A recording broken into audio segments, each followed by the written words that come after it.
Oui, c'est encore moi. Je suis confus si je t'embête, si je te dérange, si... Voilà, si tu avais d'autres choses à faire, mais tu regardes la vidéo. Donc tu vas possiblement passer un agréable moment en ma compagnie, ou peut-être pas du tout, puisqu'aujourd'hui, je vais te parler de What If, saison 2, épisode 4, si je ne dis pas de bêtises, avec les détails cachés ou non de l'épisode en question sur Tony Stark, Sakaar, le grand maître, Gamora, Valkyrie, Korg, bref.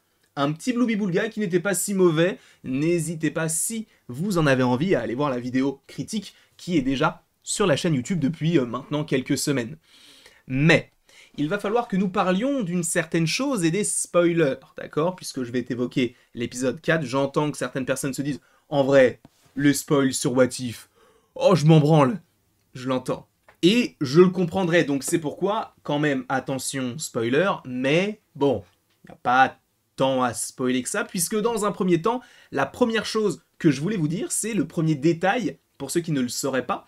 À la base, What If avait été pensé comme une saison à 10 épisodes. Là, on en a eu 9, pareil pour la première saison, mais pourquoi avoir un épisode en moins ?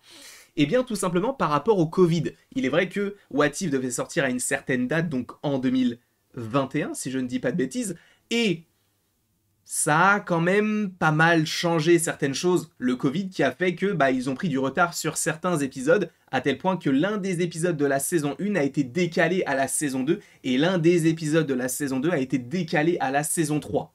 Voilà, comme ça vous le savez. Et donc, l'épisode qu'on aurait dû avoir en saison 1, c'est celui-ci. Donc oui, cet épisode a déjà été fait depuis quand même pas mal de temps, même s'il a donc pris du retard, et c'est pourquoi à un moment donné, dans le dernier épisode, je crois, de la saison 1, à un moment donné, on voit donc Gamora avec l'épée de Thanos, etc., et on peut se dire, mais je ne l'ai jamais vu, cet épisode-là. Oui, parce qu'en vérité, il était prévu pour la saison 1, et il a été donc décalé pour la saison 2, et c'est notre 4e épisode, donc celui-ci. Voilà, comme ça, vous pouvez avoir une suite à cet épisode en regardant le début de l'épisode 9 de la saison 1, je crois, si je ne dis pas de bêtises. Enfin, en tout cas, je l'ai fait et tu peux comprendre pourquoi est-ce qu'ils vont voir Eitri, pourquoi est-ce qu'ils essayent de faire une sorte de nouveau gant, etc. Bref.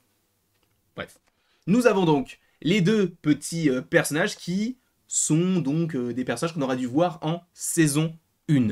Par ailleurs, pour rester dans le thème du 1, sachez que oui, cet épisode-là fait référence notamment à Avengers, premier du nom, et notamment par rapport au t-shirt. Alors, il est vrai que là, nous avons donc un t-shirt Black Sabbath avec un soupul, avec un t-shirt par-dessus. À l'époque, Zack et Cody, tu connais. Et en fait, ils portent la même chose ici. Ils portent le t-shirt noir avec le soupul en dessous, sauf qu'il n'y a pas le logo. Parce qu'a priori, il n'y aurait pas eu les droits pour mettre le logo Black Sabbath dans la série d'animation. Donc, on peut le faire en live action. En animation, ça a l'air d'être un petit peu plus compliqué. Donc oui, c'est la suite logique. Oui, ils portent toujours le même t-shirt, donc à un moment donné, il faudrait peut-être le passer à la machine. Et donc, voilà, on a donc ce petit t-shirt qui est en fait le même que dans Avengers, premier du nom, mais qui a donc été modifié pour ne pas avoir des problèmes de droit d'auteur, puisque le logo, en fait, ne leur appartient pas. C'est un logo d'un groupe de rock, si je ne dis pas de bêtises. On continue tout de suite avec des petites choses plutôt sympathiques, notamment en lien avec Valkyrie. Vous savez, Valkyrie est donc sur la planète Sakaar, elle était connectée donc aux Asgardiens et donc aux Valkyries. Et ce qui est très intéressant, c'est que cette scène-là où il y a des confettis, où il y a une explosion derrière elle et elle marche au ralenti, eh bien cela fait totalement référence à une scène de Thor Ragnarok où il y a des feux d'artifice derrière elle, il y a des morts un peu partout, et elle marche au ralenti, du coup, pour aller en découdre, face notamment à Hela et donc son armée des morts. Donc, voilà, le petit parallèle est plutôt sympa puisque cet épisode-là mélange en fait un bout des Gardiens de la Galaxie avec un bout d'Avengers et un gros bout quand même de Thor Ragnarok, et notamment par rapport à ce genre de petites scènes, puisqu'on retrouve également des combats dans l'arène. Donc on a le petit Iron Man qui va se friter avec quelques petits personnages, et à un moment donné, là où Gamora va finir par le tuer, puisque c'est son but, puisqu'elle veut venger tout ce qu'a pu faire Tony Stark contre son père, puisque je vous rappelle que c'est lui qui a mené le missile vers le vaisseau mère qui a donc tué tous les Chitauri. Eh bien, Gamora, elle veut tuer Tony Stark, et au dernier moment, elle se fait électrocuter, et cela fait bien évidemment référence à Thor, qui lui également allait entre guillemets achever Hulk, ou en tout cas gagné le combat, et il a été électrocuté au dernier moment parce que le grand maître, eh bien, il a pris le seum et il ne voulait pas perdre. Donc voilà, il y a déjà cette petite scène qui est plutôt intéressante, en tout cas le parallèle est plutôt intéressant, même si bon, ils vont se faire électrocuter tout au long de l'épisode, sauf Tony Stark, bien évidemment.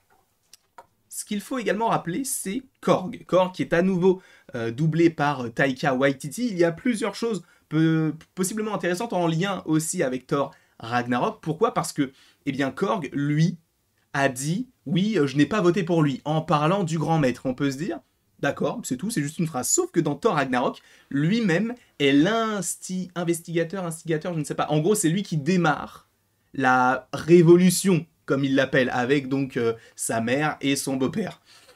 Donc, il y a une connexion par rapport à ça. Il n'a jamais aimé donc le grand maître et donc la révolution d'un côté de Thor Ragnarok et le côté de je n'ai même pas voté pour lui dans l'épisode donc que nous avons juste ici. Je suis en train de regarder, je crois que c'est tout ce que j'ai en lien avec Korg, même si bon, il y a aussi le côté de on prend des ennemis, on les jette un peu par terre comme Hulk avec Loki, mais vu que c'est arrivé à chaque fois qu'on voit Korg, je ne vais pas forcément le rappeler à chaque fois, enfin vous avez capté le petit détail caché.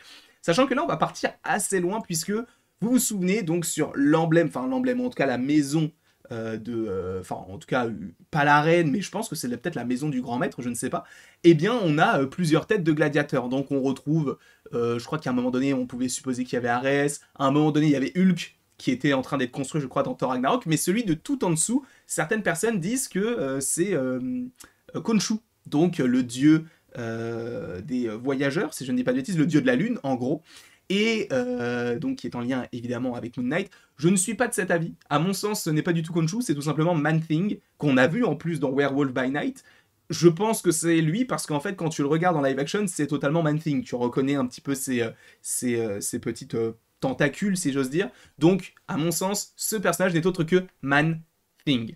Bien sûr, au moment de la course, on retrouve un Céleste, oui, c'est un Céleste, on dirait un peu Goldorak, mais c'est bel et bien un Céleste qui donc sert de rampe pour partir encore, pour continuer la course en gros. Et donc oui, on a un Céleste, sachant qu'on en a d'autres qui sont présents au moment d'un dialogue entre Tony Stark et donc le grand maître. On en a juste derrière, on en a ici, voilà, ils ont l'allure de Céleste avec les petites cornes, et bon, l'aspect un peu genre on est stock, sauf qu'il y en a un qui est différent des autres. Alors, je vais aller très loin, mais à mon sens, celui qui se trouve tout à votre gauche en vert, personnellement, celui-ci, en vert foncé, me fait penser quand même à Fatalis. Je ne sais pas pour vous, peut-être que je suis parti trop loin, peut-être que c'est juste un Céleste qui est vert foncé, ce qui est fort possible, mais c'est vrai qu'il y a un peu des vibes, tu vois, avec la coiffe un peu verte, le côté argenté, etc., moi, ça m'a fait un peu penser au Docteur Fatalis. Alors, je vais un peu loin, évidemment,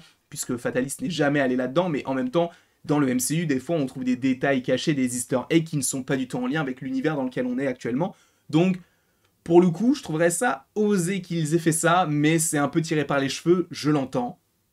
On passe à la suite, puisque de toute manière, il n'y en a pas tant que ça après, je crois. Puisque, c'est le dernier, en fait. Ah oui, putain, c'est le dernier. Je pensais en avoir gardé un ou deux en plus. Mais non, je les ai tous dit, donc on a fait ce qu'il fallait avec celui-ci. Donc oui, au niveau de la course de voiture, évidemment, Tony Stark conduit une voiture qui peut également se transformer en armure. Vous avez tout simplement la ref de Transformers. Bon, on ne va pas forcément tergiverser, sachant que cette course de voiture peut faire également penser à la course de pod dans Star Wars épisode 1, mais également à Mad Max, tout simplement. En tout cas, je vous remercie grandement d'avoir regardé cette nouvelle vidéo en lien avec les détails de l'épisode, enfin en tout cas d'un épisode de What If saison 2. N'hésitez surtout pas à aimer la vidéo, à la partager, à la commenter et à vous abonner si ce n'est pas déjà le cas. Et après tout ceci, il ne me reste plus qu'à vous dire à la prochaine pour la prochaine. Et bien évidemment, sache que tu peux aimer, partager, commenter et t'abonner si ce n'est pas déjà le cas.